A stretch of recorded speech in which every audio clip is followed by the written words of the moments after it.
Alright, Aria. You said at the end of the last session you wanted to go off and see everyone's favourite Dragas scientist. So, Yeah. what are you gonna say? You just want to start us off by heading to see him, right? Yeah, I mean, okay, so like what time-ish is it? Okay, so it's about 9 o'clock. Like at night? Yeah, it was 4. Remember, because you met up again at 4 the next day, and then went to the ruins. I'm gonna like, hmm. Well, he doesn't. He's not at the manor. Yeah, he's at his, wait, where is he? He's at his Lab, laboratory, right? resort, fucking hell, like research facility, library kind of place. Yeah. Okay. I feel like I should be bringing something like, I don't know, A fruit like basket? I was gonna settle for coffee, but it's like very late at night, but he seems like the type to stay up and work Oh yeah, anyway. he's So. like Drake's a nocturnal. Oh yeah, right, right. Like So they I'm don't just gonna usually stick up. They're not nocturnal per se, but they enjoy the night more than the day because they have specific like boons at night. yeah. So I'm probably gonna bring him like coffee or cider or something. Okay, you can head to Dragon Brew then. Yeah. Sure. So you kind of just swing by the Dragon Brew that's in town because there's one. These things have been popping up all over the city. Mhm. Well, not even all over the city, all over the world. It's a steadily growing brand. Nice. And you're just gonna grab like some regular coffee. Does Aria Yeah. have a specific preference? Arya hmm. Arya hates coffee. Fair enough. She's like not really a fan of it. I think she prefers like flower teas or something. That's understandable. Yeah, but so she doesn't really get I guess she gets a cider and a coffee and then whatever he decides she'll take the other one. Yeah, that sounds good. She's secretly hoping for the cider though. so so Tails' lab, or rather his sort of, I'm just gonna call it his lab because that's probably the closest way the closest sort of reference point to it, is on the outskirts of town. It's outside of the walls, and it is nestled on the coach, sort of on the opposite side of the city to where the ruins you went to were. So it takes you about an hour and 20 minutes to get there. And you see this. It's a pretty sizable building. It's got 2 floors, and it is a sort of octagonal shape, sitting Mhm. near the edge of this sort of cliffside looking out over the ocean. You can see, if you were to kind of peek around the side, you'd be able to see a balcony hanging off that edge. And yeah, there's sort of it's painted white, and you can see this large wooden door. Okay, so I guess I'll yeah, I guess well, I you know what? I'll just burn a spell slot so I can have something holding my coffee. You're using Mage Hand to hold the coffee. Yeah, I'm using Unseen Servant to hold my coffee so I can knock. That is an Aria thing through and through. Yeah. Okay, so you knock on the door and you hear a commotion from inside and a crash, Oh God, and fuck. then he sort of walks to the door and he opens it up for you, and his glasses are kind of askew on his face, and he's holding a stack of papers, and he looks rather frustrated, and he's like, "Who the hell thinks that? Just come to my laboratory at this kind of up," and he freezes mid-sentence as he sees you, and he's like, Aria, well, wasn't expecting to see you again. I thought you would just call me on the Stone of Fast Beach if you needed anything." Yeah, I wanted to thank you for your help with the riddle earlier. I'm sorry, am I intruding? No, no, not at all. I'm always working. I find that it helps me concentrate and helps me focus. And if I'm not working, then I chastise myself for wasting time or just being absent. And yeah, I find it pretty hard to relax when I'm not working. As funny as that might sound. Do you have time for a coffee or a cider? I brought both. I yeah, I would love to. I could yeah, I could use a bit of a break from the work. I've been toiling away for how long has it been since the party? It's been like a couple days, right? It's been at this point about 30 hours. Yeah, okay. Yeah, it's been a little over a day. Oh, yeah, I haven't slept. Oh I God. Should you really be drinking coffee? I usually get it delivered here anyway. I kind of it's good. It's great for keeping me up and helping me work when I've got an idea in mind and I don't want to go to sleep and try and forget anything. But yeah, come in.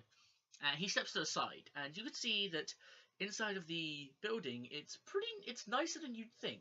Though the outside seems sterile, there's a soft wooden carpet. Soft wooden carpet, fucking hell.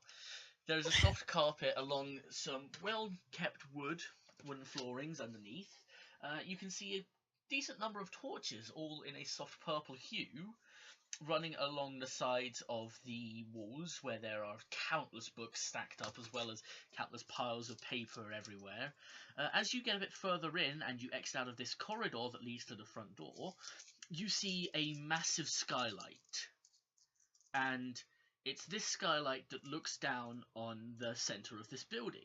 And you can see that there is a winding staircase in the center of this building that leads up to the second floor, which is comprised mostly of tons and tons of research work, but there's a corridor leading off of it that you assume leads somewhere else.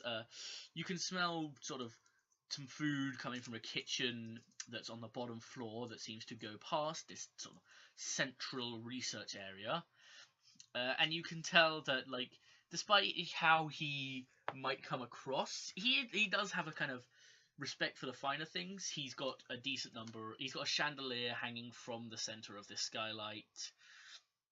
He's got nice taste in the kind of things that he's got up on the walls, the paintings and such.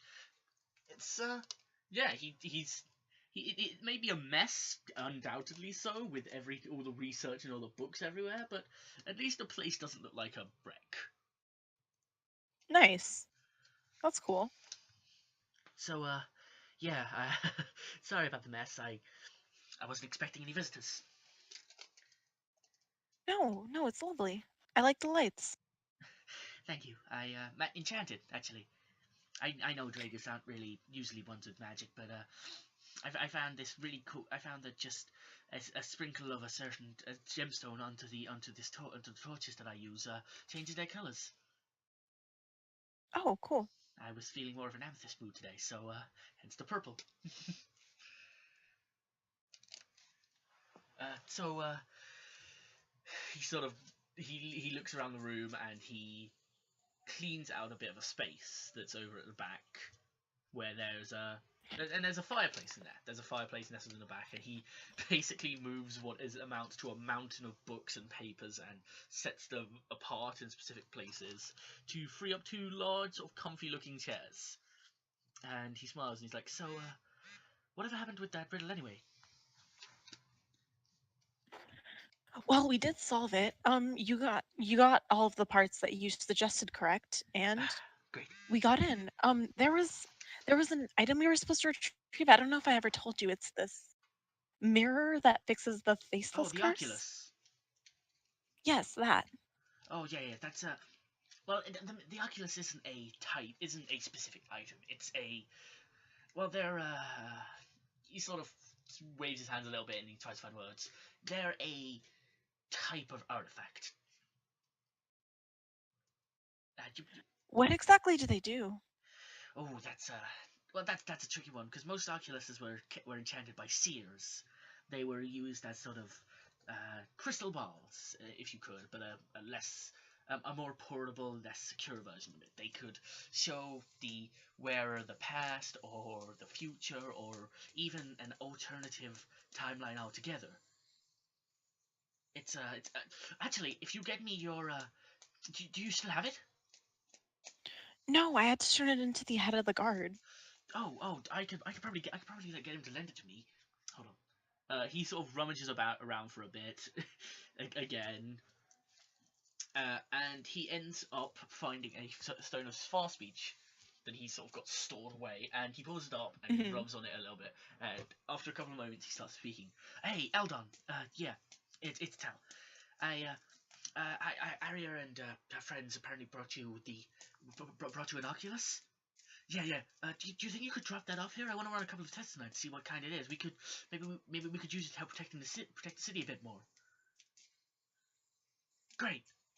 And he puts the stone of far speech down and he turns to you with a smile. He's like, so Eldon's gonna bring the Oculus over here and it takes him a while to get here because this place isn't too close to the city. So maybe we could in about the hour it'll take, we could just well, you mentioned cider and coffee, and I would love a coffee right now. So maybe we could just kind of chat and get to know each other better.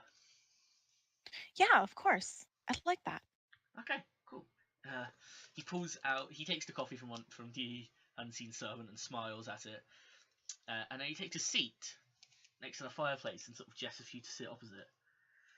Yeah, Arya takes a seat as well. She's kind of like, she's not used to friends, so this is kind of new to her, but like, she obviously respects him and his research and like thinks highly of him, so this is, yeah, this So, is worthwhile to her.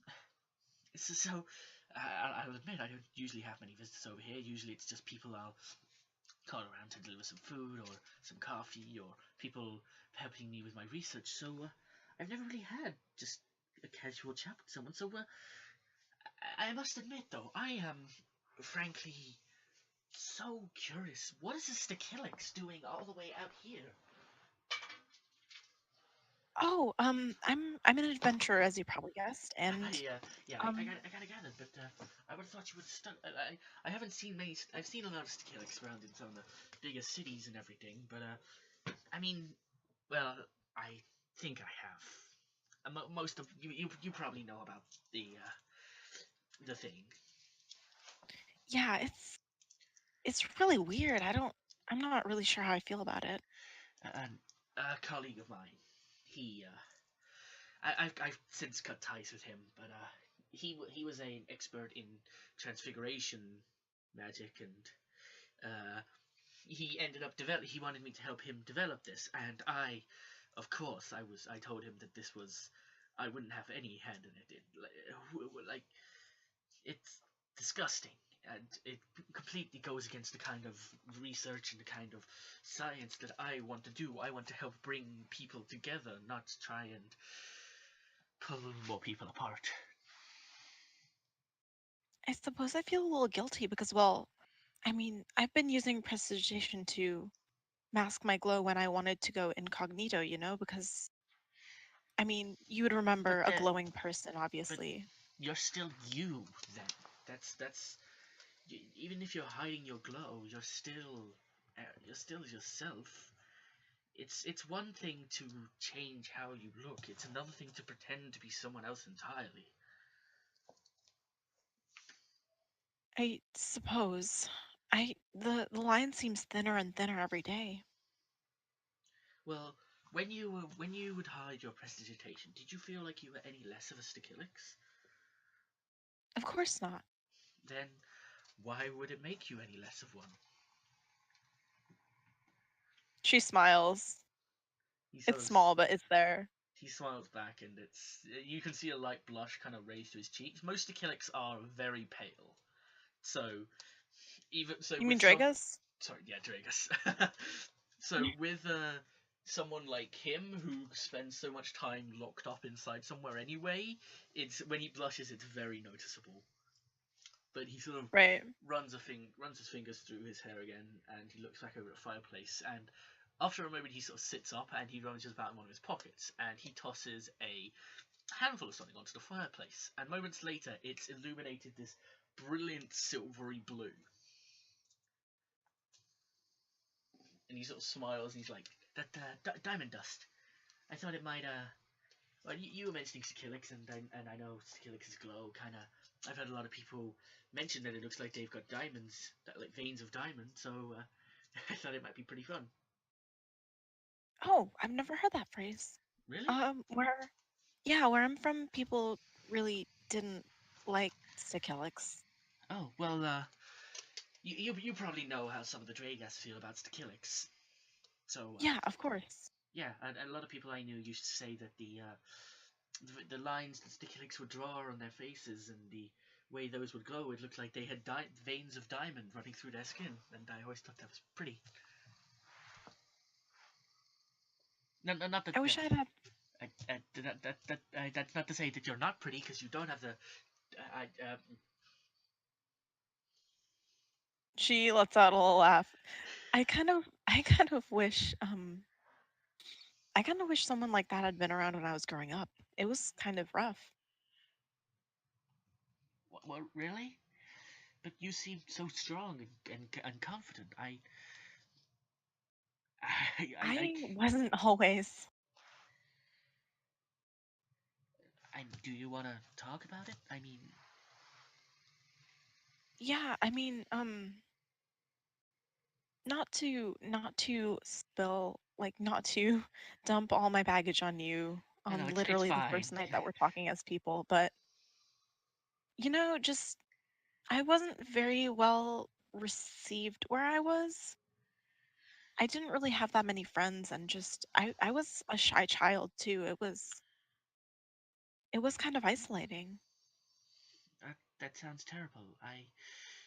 Dragus, we sort of, it's we're not exactly a very in Dragus. You're one of three things. You're an overseer, you're an engineer, or you decide to follow the children. And I went into I became one of the engineers, and then I left the city so that I could go off and pursue my own research to help everyone up here. But back there, you're never really at a loss for people to be with and to hang out with. But so I don't really know what it's like to. I mean, nowadays I don't really have the most friends. I have a lot of research assistants and people who I talk to on a daily basis, but I wouldn't really consider many people friends. Yeah, I've been trying to I've been trying to think of things differently. I've been trying to because the people I've been traveling with, while I haven't been traveling with them long, we've gone through a lot of things, and well, I suppose they're my friends and I should treat them as such, but it's hard when you're not used to that. Who are your friends? Tell me about them. I mean, I saw them at the party, but none of them really said much. Oh, yeah, I suppose they're a bit preoccupied with the you know, murder. I mean, I'm not blaming them for not talking to me much. I understand that I'm not exactly the kind of person you can just chat to, which is kind of why I was. It was nice that you came to talk to me. Yeah, I figured I owed you a visit for the help with the riddle and just because, well, I mean, I respect your research and you seem like a pretty cool guy. He blushes even harder, and he's kind of like scratching the back of his head, like, "Thanks." But so I travel with Marlowe's the big one. She carries an axe. She's the big orc. She's caring. She's more caring than I am, I suppose, and I kind of envy that. She's very kind. And then there's I mean, Rilka the you halfling. seem kind. I I wish I could say so. I I'm afraid I think you would understand. You're a scientist like me. When you have goals and you want to get to those goals, you put everything else on hold for them. I Yeah, there are times when, and there are times when that has worked out for me, and there are times when that hasn't, and I'm starting to see that I need other people in order to grow. I I like the way I always see it is sort of like it's sort of like a plant, like what's yeah, like a plant where a plant can grow and grow, and as long as it's not trimmed and it has everything it needs to grow, it'll always try and keep going up. But unless it has support, it'll never stay growing up. It'll always falter, and eventually, if it tries to grow too much on its own, it'll fall. Hmm. I guess you're Sorry, right. I just, I didn't mean to get so serious there. I suppose I started it. Uh, well, this coffee is really nice. I was actually making some muffins in the kitchen. Do you wanna? Oh, you bake? Yeah,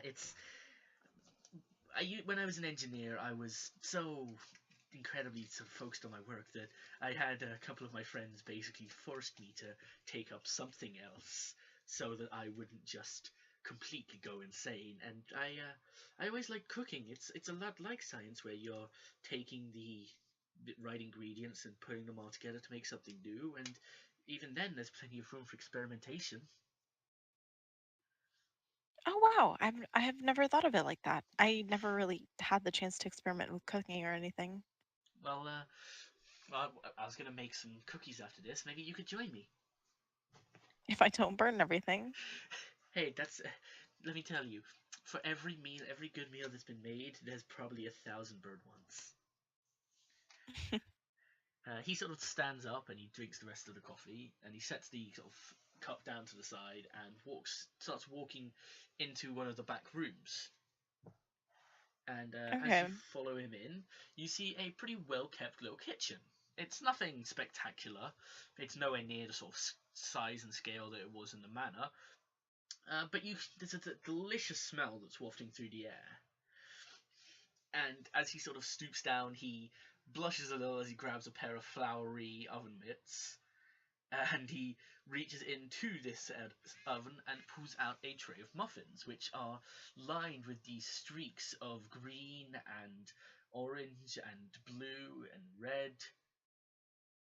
And he sort of takes them out and he sets them down on the table behind him, and he leaves them to cool for a little bit, and he sort of turns to you and he's like, I wanted to see if I could make I wanted to see how many sort of flavors I could combine into one of these. So there's apples and there's raspberries and there's blueberries and there's oranges, and it's none actual fruit itself, but the flavors. And I'm hoping this came out well. An experimenter even while baking, huh? I can't help it; it's in my blood. So what's the first step for cookies? I've actually never been I don't think I've even ever been around for too long when someone's been cooking.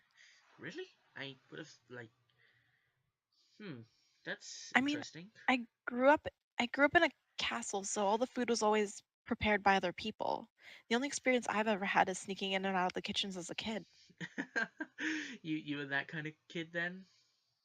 Oh no, I had a friend that was. I was the one who was trying to stop him. Must not have been trying very hard then. He always got the better of me. that you, from my experience, that's what kids say when they just wanted to go along with something. But anyway, he starts going through his cupboards for a little bit and takes a bunch of things out. And I'd say just the two of you, like, I feel like if I go into specifics with the method, it would just be kind of boring. Try. Yeah. So Yeah. I'm just gonna say like the two of you, roll me a flat d20, Oh, okay. and that'll be how well your first attempt at making these cookies was. Oh boy.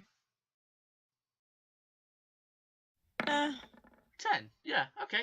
Uh, they're not great. They're not. It's clear that like you followed his orders, like as he's given them, but you're not perfect. This is your first time making them, and when they come out, they're a little burnt, and the chocolate's a little sort of dry and such, but they're Mhm. not bad.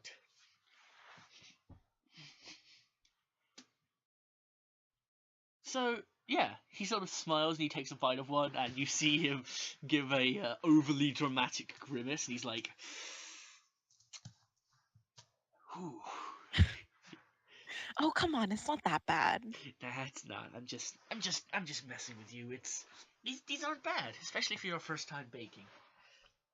And he offers you Well, one of the now cooled muffins. okay, I'm gonna take a big old bite. It's hard to describe. You You feel like before you have a chance to fully take in one of the flavors, you're immediately hit with another, as the sort of flavor, as sort of just the sort of sugary sweetness of the dough keeps being complemented with different fruits, and it tastes really good though. Oh wow. In comparison, this cookie belongs in the garbage. Yeah, don't say that. Just hey, if you, he sort of he hears a knock at the door, and he's like, "Oh, that must be the Oculus." But hey, when we're done studying this and everything, if you ever want to come over and bake some more, then feel free. Yeah, And I will. he sort of he heads to the front door, and you see the head of the guard standing there. It's Eldon, and he kind of smiles and he's like, "Hey, you said you wanted this," and he holds out the bag which has got the Oculus in it, and Tell smiles and he's like, "Yes, yes, perfect. Do you mind if we bring this back to you sometime later?" And Eldon's like, just get it back to me before the end of the Battle of the Bards, and that'll be fine." And he smiles, and Tell smiles back, and he's like, "Sure, can do that." And the moment the door closes, Tell gestures for you to follow him as he dashes past the stacks of books and research that are in the center of the actual sort of library, the center of the, well, yeah, underneath the skylight. And he Hmm. pushes open a door which leads down a set of stairs. And as he heads down these set of stairs, still illuminated by those same purple torches, you get into what appears to be an even larger kind of research chamber, one end of which is hewn into the mountain, into a cave in the mountain, and looking out over the ocean. And it's Neat. pretty breathtaking. Nice. Okay. So Eldon sort of runs over to a series of different kind of devices, and he sets the Oculus down and starts cooking things up. He's like, "So, yeah, if you give me about 10 minutes, I should be able to tell you what kind of Oculus this is, and then maybe you can give it another go." Oh, be be careful with it. I touched it and I had a horrible vision, and one of my friends did too. Well, that's. Hmm. I imagine that might have been from the curse. Was it, well, no, if it was curse, it probably would have had some kind of other ill effect. That might have just been. The person who enchanted the Oculus might have just been a pretty nasty kind of guy. My question is, does it tell the future or does it tell a possible future or is it just an awful vision? I won't know until the tests are done. He sort of he sets everything up, and he kind of checks everything over a couple of times to make sure it's all going as functioned. And then he walks over to this balcony overlooking the ocean, and you see that there's like that there is a table and a chair set up there, and he's got a sort of there's a notepad open with a pen sitting next to it, and there's also a bottle of alcohol, and it's Oh, nice. yeah, and he sort of sits down there and he pours himself a drink, and he sort of looks back over at you and he's like, "Hey, do you want a drink as well?" Or I mean, you brought me you brought the drinks yourself, so I guess it would be only courteous for me to offer you one. Question, what is it? It's whiskey. Well, specifically Okay. fire whiskey. Hmm. I have to make some character decisions here. Sure. Cause okay, and I drink like meat or something with the Yeah. or with the bandits, right? Yeah. Okay, so this is fine. Yeah, okay, she nods. Okay. So he sort of gestures for you to pull up a chair, and when you're sitting down, he pours you a glass of this whiskey as well, and a cool little flame sort of spits out of it as he pulls the bottle away, and he sort of smiles, and he's quiet for a minute or so before he speaks. I sit here whenever I need to think, or when I just need a time to take a bit of a break, and I'll write in my diary, or I'll read a book or something. It's a really nice view, don't you think? Yeah, it's beautiful.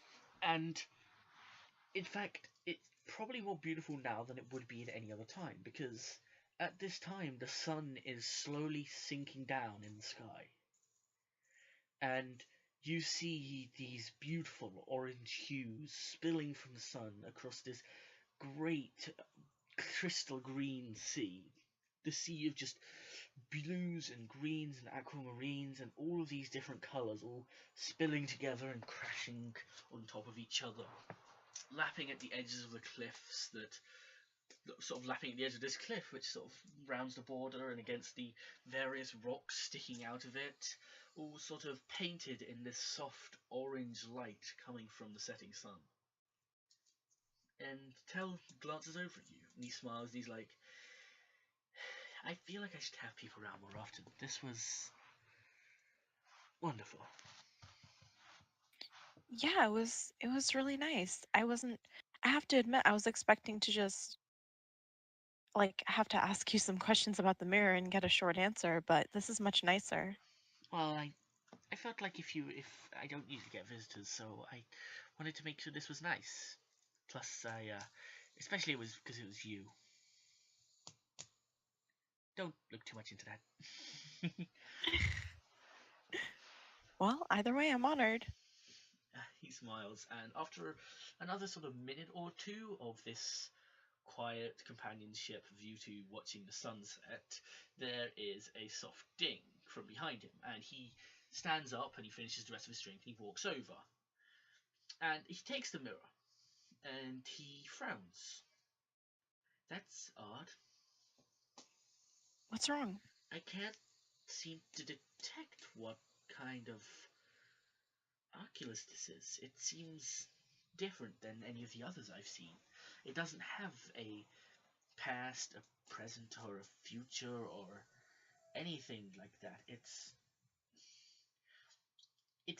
telling me that it shows you a vision of my devices are telling me it shows you a vision of something you've lost. But that Of something I've lost present tense? I don't know. That's all my devices are telling me. And he sort of looks them over again and he checks a couple of numbers and he's like, yeah, it doesn't say when or how you lost this thing. It just says it shows you something that was lost. And he holds it by the head, like the front of it, not the handle, and he Hmm. offers the handle out to you and he's like, do you wanna give it another go? You Her don't have brow furrows, but she kind of nods and reaches for it. Okay. Aria, as you take the handle of this Oculus, you feel a shock running up your arm. And as you sort of as this shock reaches your head, you feel the world start spinning. And you see him briefly before you start falling back. You hear him, Aria, Aria, Aria, Aria, and then your eyes open, and you don't recognize where you are. You're looking around, and you recognize the voice that has called you, and it's Bo. And you sort of he's offering a hand out to you, and he's wearing what seems to be a kind of simple black leather armor, but it's something you haven't seen him wear before. And he sort of stoops down and he seems panicked, and he says, come on, Aria, we've got to move. They'll be here any second. I She gets up and like obeys him, but she's like obviously confused. You don't recognize anything around you. You see these walls of iron and stone, and you hear these great clanking and whirring noises. And Bo grabs your hand, a hand that you notice is in a similar kind of leather attire, not the outfit you're currently wearing, and he starts running. And you hear these horrible, mute, pained groans coming from where you had just been. And as you try and turn back, he grabs you and he pulls you forward again. He says, "Don't look back at them. We don't. You don't want to see what's there. Come on. If we can get to the end, then the others will be waiting there, and we can get out. Get out of what? Oh, what's going on? Aria, we don't have time for this. And he keeps dragging you, and you're sprinting, the two of you. He's sprinting as fast as he can, and you're sort of being dragged along behind him. You can't keep up with Bo. You know that. But Yeah. he's doing as best as he can to make sure that you're moving as fast as you can. And you're sprinting through these unfamiliar metal halls as the sound of machinery fills the air, drowned out only by the steadily growing noise of these horrible moans and groans and this these pained sounds. And you feel different. You hadn't really noticed it when you woke up, but you don't feel anything like when you touch the mirror. And Bo looks different. He looks younger than when you'd seen him, but you can't really tell why or how, because he won't stop moving and he keeps dragging you along behind him. And as you keep moving, eventually he spots a large pair of red doors, and his face lights up and he goes, "Look, there it is. If we can get through there, the others will be waiting for us, and then we can get out of here." Okay, let's go. And Bo sprints towards these doors and he pushes them open. And as he sort of pushes them open, you stumble through and catch your foot. And you crash against this door as it swings back shut.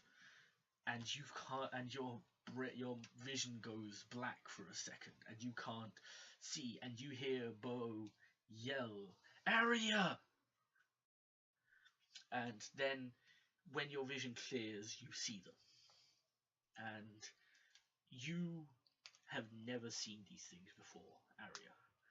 But something about them terrifies you more than anything you have ever seen. And you see these horrible humanoid creatures which have Stikilix like lights and paints going through them, but their bodies are disfigured and mutated. They have faces that are ripped in two and hanging down to pieces. They have arms that are, you can see the bones through. They have, some of them look like they've been fused together, and they're making their way towards you as you sit there and you feel almost paralyzed, and you hear Bo yelling your name, "Aria! Aria!" What do you do? Hmm.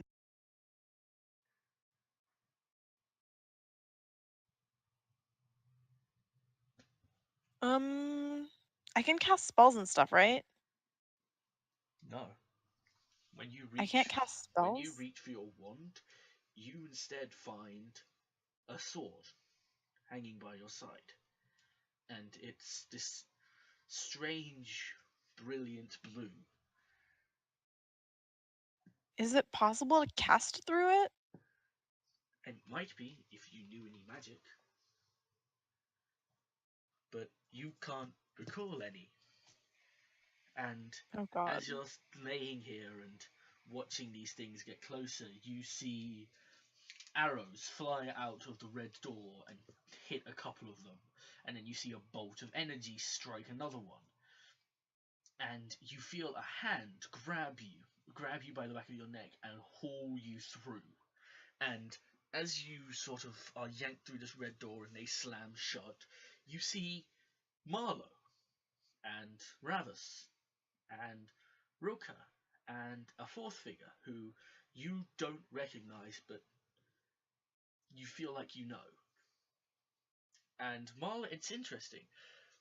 Marlowe is the one with the bow, and she's sort. Well, sorry, no. Marlowe is the one with the wand, and Barabbas has the bow. And they're both looking down at you, confused. And Rilka sort of walks up to you and kneels down, and she goes, "Aria, what? Is everything all right?" and she I sounds confident and assured. I and I look down at the sword and like draw it out and like what And as you word? look at this blue glimmering sword, you see that there are 3 other people in this room, but you don't recognize them. Out of the 8 people in this room, you recognize 4 of them. And as you sort of look at these people that you don't recognize and then down at the sword, things start to get hazy again. And you sway, and then you fall back, and everything goes black.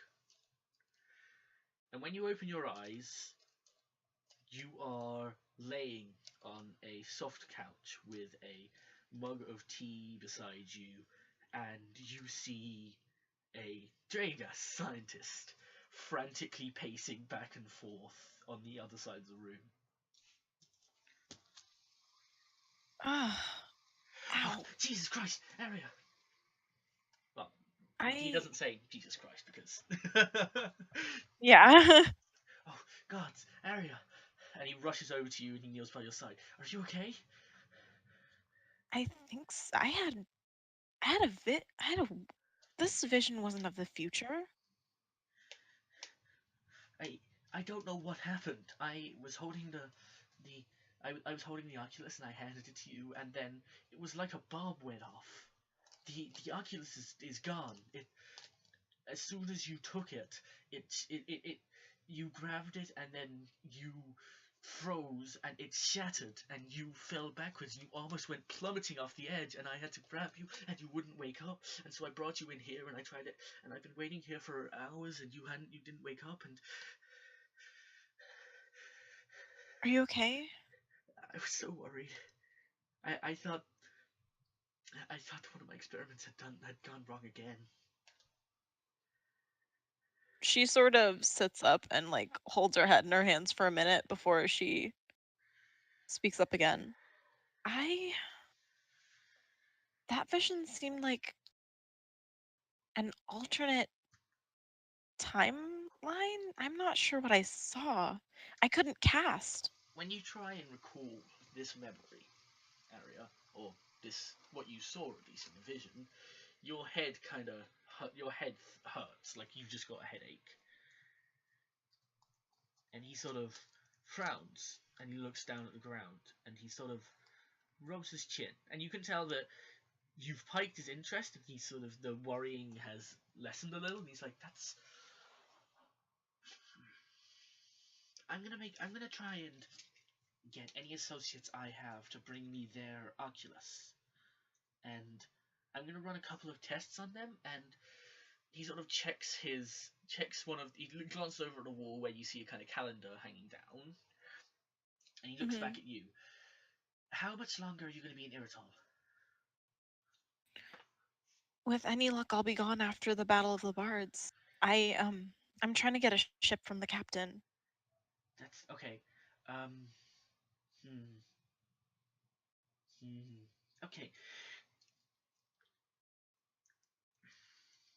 He starts pacing a little. He's like, I'll try and get in a at least one more Oculus before the end of the Battle of the Bards is over. But if I can't, then I'll let you know on the Stone of Far Speech when I've got more in, and you can try and get back to me whenever you can. And oh, actually, no, I've got my associates working all over the world. Uh, I'll let you know when one of them has a. You let me know what cities you're going to, and over the Stone of Far Speech, of course. And I'll tell my colleagues that they should have you or maybe one of your friends try and hold one of their Oculus, because this is like nothing I've ever seen before. Is that a good idea? What if it shatters too? Oculus, there were thousands of Oculuses created. Some of them are still stuck in tombs and caves. Some of them are just left in people's houses who think they're normal mirrors. But and Oculuses aren't. Most Oculuses are used for curing. Most Oculuses aren't nearly as powerful as the one you brought me, and my associates have a handle on some of the most powerful ones. So, but if this is some kind of, if somehow you are tied to finding out how Oculuses work, or finding out a new thing that an Oculus can do, a new ability that they have, then this could be groundbreaking. Can you imagine if we could use Oculuses to look into other dimensions and see what kind of technology they had and resources, and use that to further our own world? I Sorry, suppose. sorry, I'm sorry. He rubs his head and he's like, and he sits down next to you, and he offers you like the mug of tea. You've just got out of something that was clearly terrible, and I'm sitting here bombarding you with requests and questions, and that's not what a good host would do. Are you okay?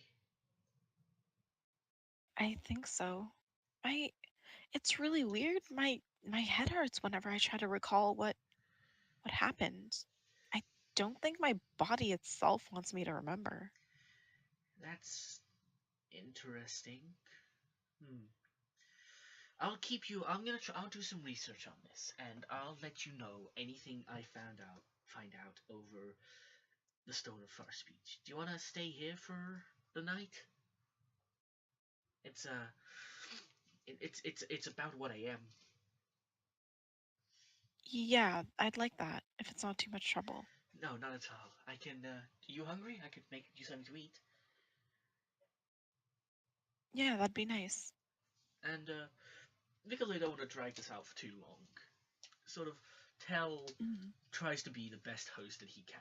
He makes you a really nice meal as you're sort of staying on his couch, and he gets you blankets and pillows because he doesn't really have a spare bedroom, and he's up with you for hours until just to make sure that you're comfortable, and even when you eventually get to sleep, he stays by your side for a few hours, just making sure you're okay before he finally goes off and gets some sleep of his own.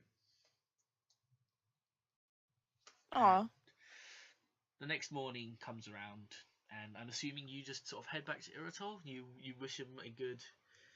He makes you a nice breakfast. He was up early because of course he is, and yeah. he's prepared this really nice breakfast of sort of there's some griffin eggs and manticore bacon and sort of all kinds of stuff, and he makes you both a nice breakfast, and he explains to you that right before he started making breakfast, he did a bit more research on the Oculus, and he said that it was dependent on what race made them as to the kind of effects that they would have, Oh, and that there hadn't been that much like research on Oculuses for a while, and that he would try and do his best to fix that. okay. And he sort of smiles, and he hands you a sort of a mug of mead as well, just as a thank you for bringing him the coffee. And then I'm assuming you're going Oh, to head back to Iritol. yeah, All right. So I think it might be good to leave that off there then. yeah. All right.